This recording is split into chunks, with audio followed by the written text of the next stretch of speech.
Om Shanti. Good morning. साकार मुरली 30 जुलाई 2025। बाबा का मीठा मीठा लेटर हम मीठे मीठे बच्चों के मीठे मंथन के लिए।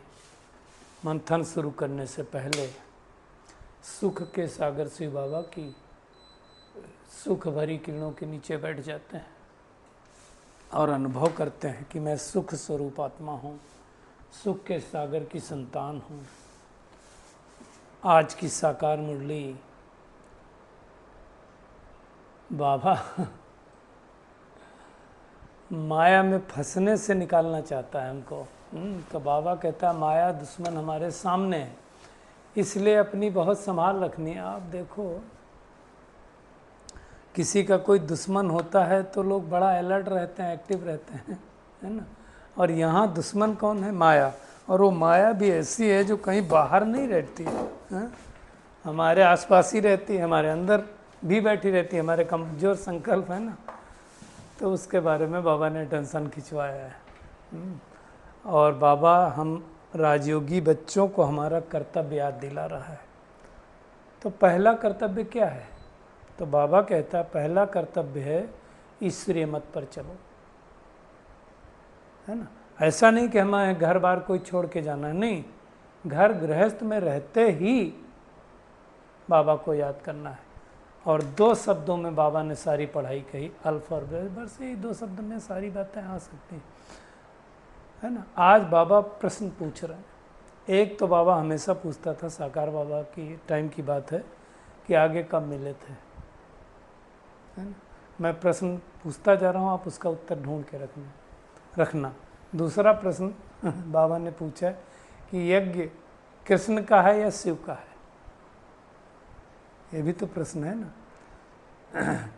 ऐसा जैसे बाबा पूछता है कि श्री कृष्ण को गीता का भगवान कहेंगे या शिव को कहेंगे, उससे लिए बाबा ये पूछ रहा है। तो उसके बारे में बाबा ने अटेंशन खिंचवाया।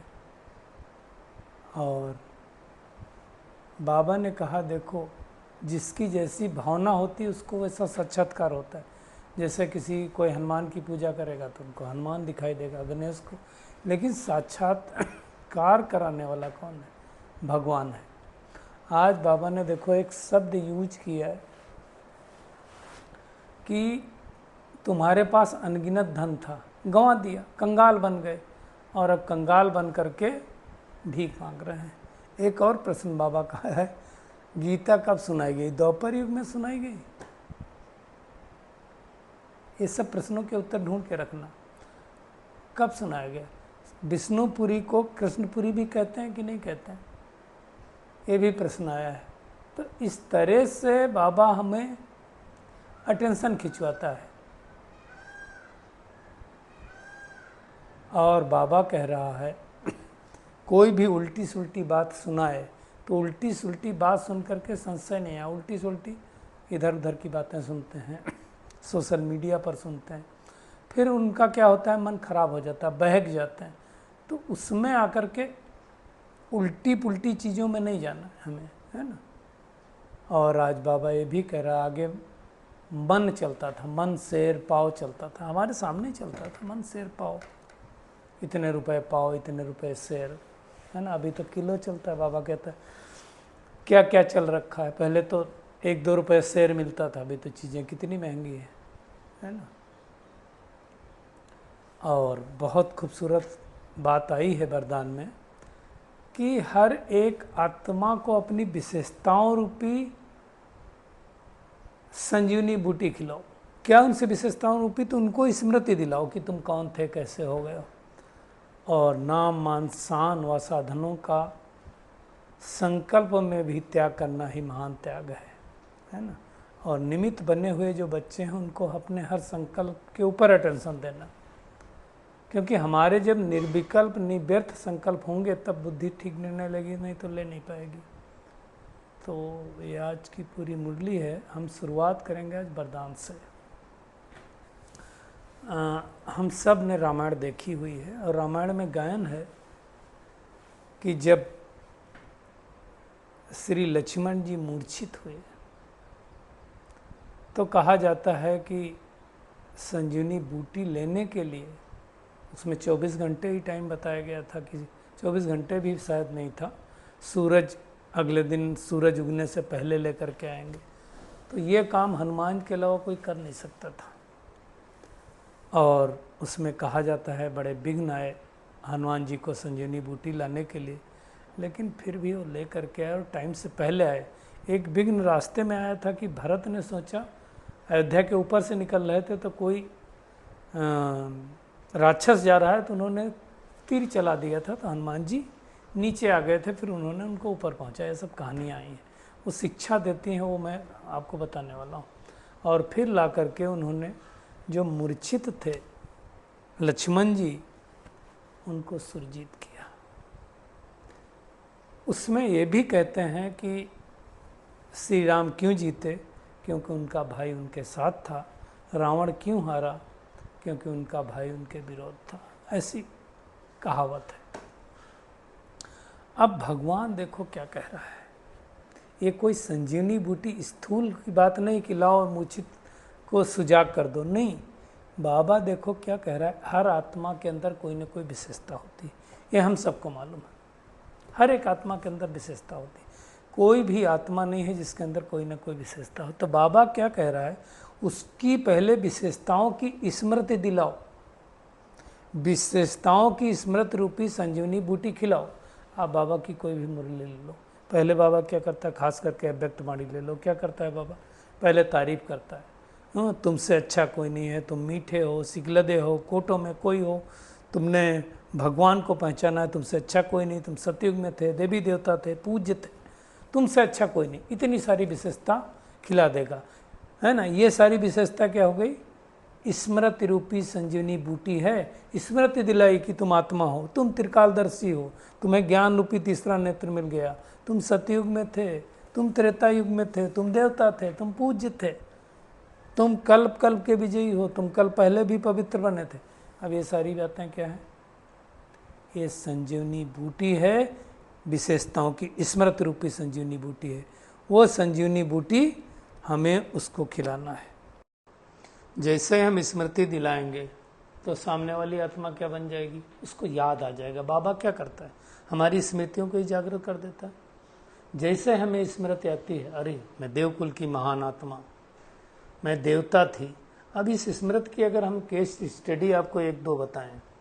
एक भाई था, तो वो तंबाकू खाता था, तो एक जगह में गया इसे ज्ञान सुनाने के लिए, शायद पहले भी कभी डिस्कस किया हो, बट वर्थ रिपीटिंग। वो भाई 15-20 साल से खा रहा था, तो हमने कहा भाई, कुछ हमने उसको बोला नहीं, जो सुना रहे थे हमने कहा एक बात बताओ सब लोगों को कि हमारे पूर्वज कौन थे। जब पंडित जी आते हैं, वो कथा कराते हैं, तो कहते हैं अपने कुल देव कुल देवी को याद करो। इसका मतलब क्या हुआ, मतलब आप किस कुल के हैं उस देवी देवता को याद करो। तो कुल देव कौन हुआ, कुल देवी कौन है आपकी, तो कहते हो तो देवता है। तो हमने कहा आप देवता कुल के हो, तो आपको कैसा होना चाहिए। ये बात समझ में आई और उस भाई ने वहीं फोड़ दिया उस पुड़िया को। आप सोचो, तो क्या किया, उसको स्मृति आ गई ना। ऐसे बाबा क्या करता है, हमें स्मृति दिलाता है। पहली स्मृति बाबा ने दिलाई कि तुम आत्मा हो, स्मृति आई, हाँ जी आत्मा है हम। तो क्या हो गया, डर खत्म हो गया, शरीर भान का डर खत्म हो गया। याद दिलाया फिर परमधाम के निवासी हो, मतलब परमधाम से यहाँ पाठ बजाने आए थे, वापस वहीं जाओगे। तो मेरा ये प्रश्न भी समाप्त हो गया ना कि मैं कौन हूँ, कहाँ से आया हूँ, फिर जाऊँगा कहाँ, वहीं वापस जाओगे। तो यहाँ क्यों आए थे, तब परमात्मा ने बताया 5000 वर्षों में पाठ बजाने आए थे। तुम ऐसे नहीं थे, तुम सतयुग में बहुत अच्छे थे, छीछी नहीं थे, गुलगुल थे। ये सब स्मृति दिलाई, तो स्मृति रूपी संजीवनी बूटी खिलाई बाबा ने। खिलाई मतलब हमारी पुरानी विशेषताओं को जागृत किया। तो क्या हो गया, हम मूर्छित से सुरजित हो गए। अब हमें क्या करना है, जो सामने वाली आत्मा है उसको भी इस विशेषता का दर्पण उसके सामने रखना है। और जैसे ये दर्पण आप सामने रखेंगे तो क्या करने वाली आत्मा, उसकी विशेषता आप सुनाएंगे तो अपनी कमजोरी स्पष्ट रूप से सुनाने वाली। इसी संजीवनी बूटी से मूर्छित को सुरजित कर सकते हैं। अगर उसकी कमजोरी सुनाएंगे तो क्या करेगा, वो छिपाएगा। टालेगा, आपसे बात नहीं करेगा। आप देखो किसी को कोई चीज़ प्रिय हो बहुत ज़्यादा और उस चीज़ को उसको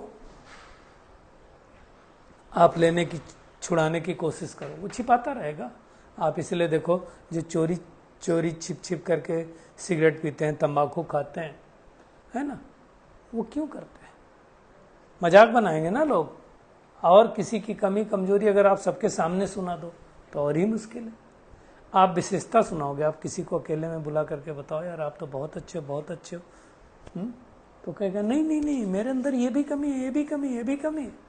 क्यों? आपको अपना समझेगा। दादी जी का यही करती थी दादी जी, बाबा भी यही करता है। तो हमें वो टेक्निक सीखना है, तब हम उड़ पाएंगे और उड़ा पाएंगे। तो आज हमने इस पे इसीलिए इतना ज़्यादा टाइम लिया है कि हमें विशेषता रूपी संजीवनी बूटी को यूज करना है। बहुत अच्छी पॉइंट दी बाबा ने। जब किसी आत्मा को देखें, झूठी विशेषता नहीं करनी, लेकिन सच्ची विशेषता करनी, और जो विशेषता उसमें आप देखना चाहते हो उसका संकल्प उसके साथ कीजिए, तब वो आत्मा समझेगी। दूसरी बात है, उल्टी सुल्टी बात सुन करके संशय नहीं आना है।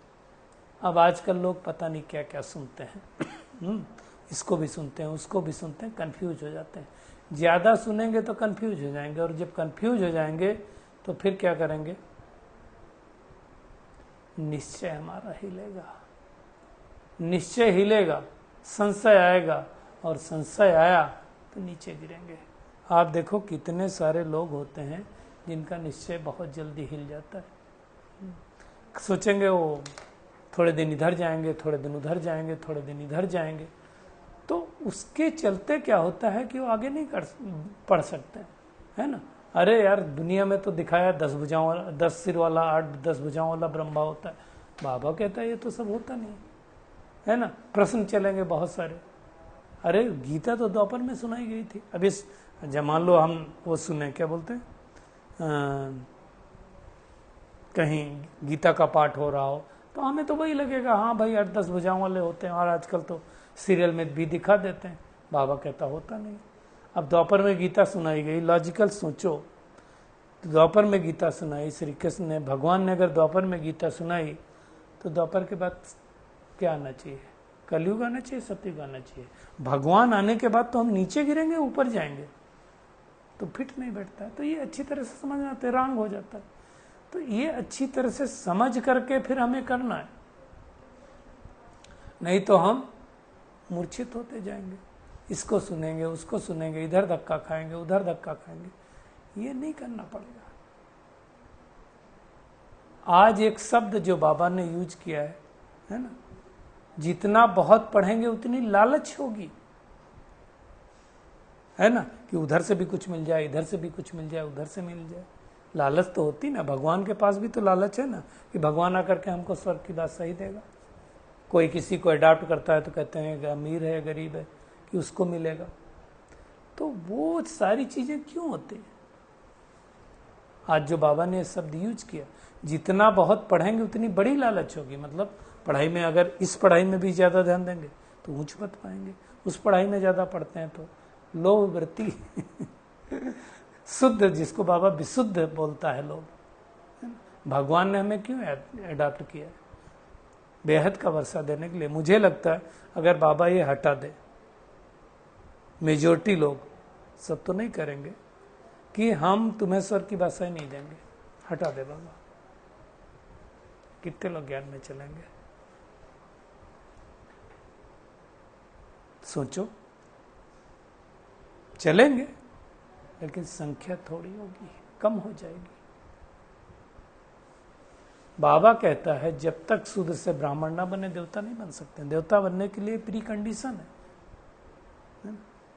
अभी उन प्रश्नों पे चर्चा कर लेते हैं जो बाबा ने आज 2-3 प्रश्न पूछे। आगे कब मिले थे बाबा पूछते थे, तो कई बार तो क्या होता था कि बाबा शुरू में पूछता था तो मूझ जाते थे बच्चे। तो बाबा कहते थे मैं पहली बार मिल रहा हूँ, बाबा से बच्चे कहते थे।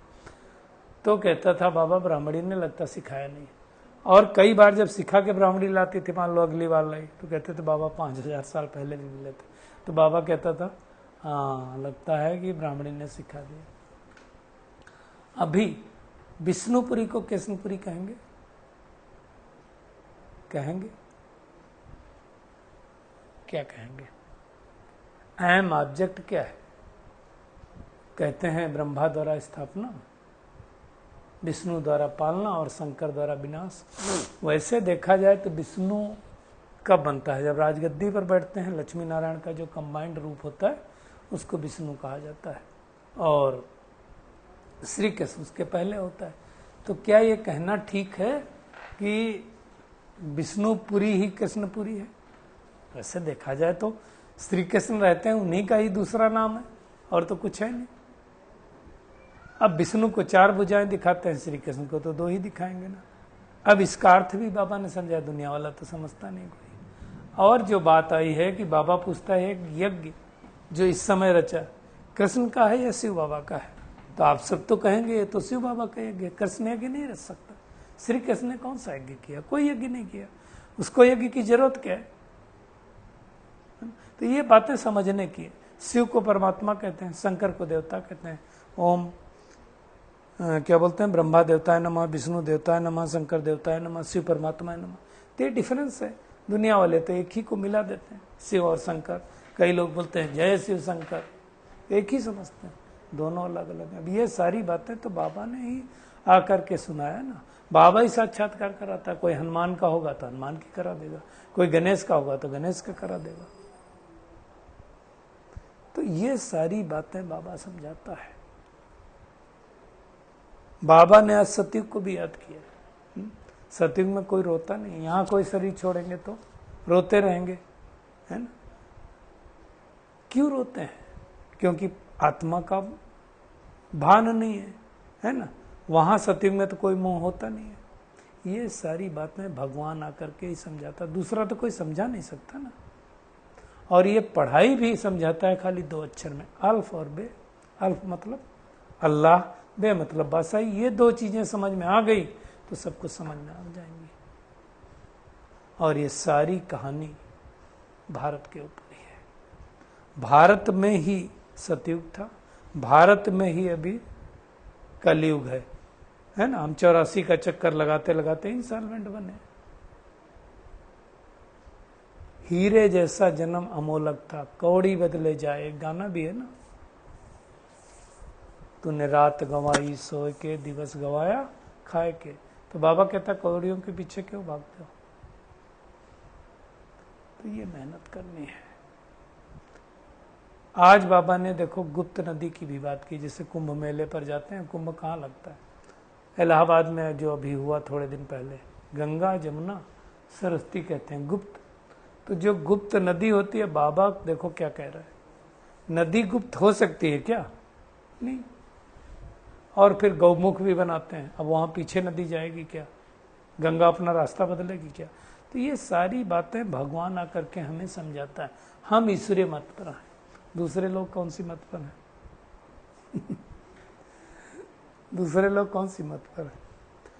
लेकिन ईश्वरीय मत पर कौन चल सकता है? जो विकारों का दान देगा। कहते हैं दे दान तो छूटे ग्रहण, तभी हमारी सभी मनोकामनाएं पूर्ण होंगी। सुख धाम में जाना है ना हमको, दुख धाम को तो आग लगनी है, इसमें कोई डाउट नहीं है। तो अभी क्या करना है? हमें अपनी ऊंची तकदीर बनानी है। ऊंची तकदीर बनाने के लिए क्या करना है? माया में फंसना नहीं है। चलते चलते माया में फंस गए तो माया में कैसे फंसते? देहाभिमान आ गया, कोई सीरियल देख लिया, कोई किसी की बात सुन ली, डाउट क्रिएट कर लिया, या कोई बात नहीं पूरी हुई, अरे भाई तो क्या होता है? हम नीचे चले जाते हैं, है ना? तो हमें अपनी बहुत संभाल करनी। माया तुम्हारी दुश्मन है, माया किसी रूप में भी आ सकती है। इवन आपको बाबा के बच्चों के रूप में भी आ सकती है ना? वो भी कोई ना कोई रूप से कह सकते हैं भैया तुम्हारे बस का नहीं है। ये बात कहनी नहीं चाहिए, आज के वरदान में देखा ना हमने सबने, लेकिन हो सकता है। तो हमें बहुत सावधान रखना। इसके लिए क्या चाहिए? परखने की शक्ति चाहिए और निर्णय करने की शक्ति चाहिए। देखो आप सब के अंदर, हम सब के अंदर परखने की शक्ति तो है। क्यों शक्ति है? तभी तो हम बाबा के बने। परखने की शक्ति नहीं होती तो हम बाबा के कैसे बनेंगे? बनते। तो हमें क्या करना, उस शक्ति का यूज करके हमें अब कौन सही कह रहा है कौन गलत कह रहा है उसको परखना है। ये नहीं सोचना है कि कल्प वृक्ष तो हिलेगा, लोग तो गिरेंगे, वो सब चक्कर में नहीं पड़ना है।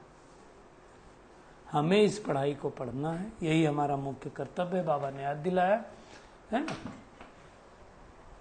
हमें कोई घर गृहस्थ से बाहर नहीं जाना, घर गृहस्थ में रहते ही इस पढ़ाई को अच्छी तरह से पढ़ना है। जो भी हमारे पास आए उनको सबको ये पढ़ाई पढ़ाना है।